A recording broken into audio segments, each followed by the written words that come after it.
Over the course of a criminal investigation, an investigator may seek information from Google about a user who is, in some way, connected to the case. Here's how we protect users' information from excessive requests, while also following the law. Let's say the federal authorities want information from Google about user whodunit22. Google protects your rights by upholding the Fourth Amendment. The law requires authorities to use a search warrant when seeking private content, like email. If there's enough evidence to support an application for a search warrant, the investigator heads to court. The judge inspects the application, and if satisfied, issues a search warrant.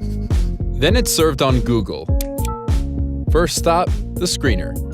The screener sorts and prioritizes search warrants. If it's an urgent matter like child safety, it's given high priority.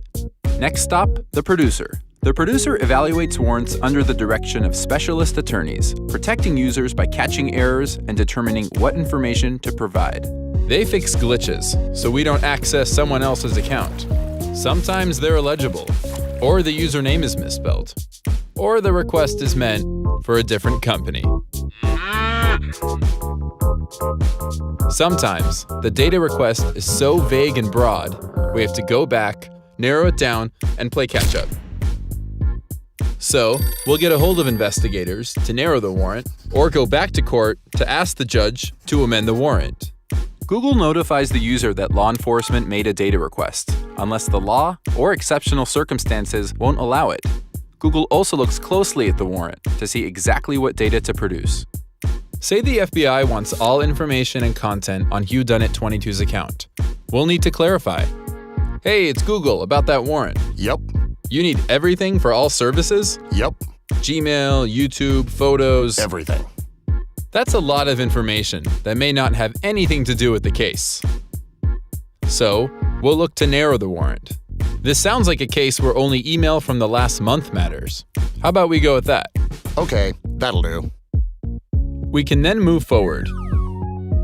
We then gather the agreed upon information carefully and accurately. Done. Data is then sent to investigators, along with a certificate of authenticity. Matter closed for good? Not yet. We may need to show up in court and present the data. A producer may serve as custodian of records. The custodian of records travels and appears in court. They may travel to authenticate the records, verifying that the data is exactly what Google provided. The records are hereby admitted into evidence. Have a nice flight back. Matter closed. Let's recap. The judge signs the warrant, the screener sorts it, producer takes over. Oops, there's a problem. Wrong company, wrong user. Vague request, broad request, go back and play catch up.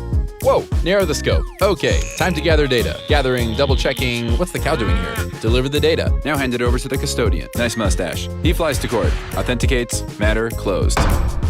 Woo! Every 6 months, we publish our policies and statistics about user information requests in our Google Transparency Report.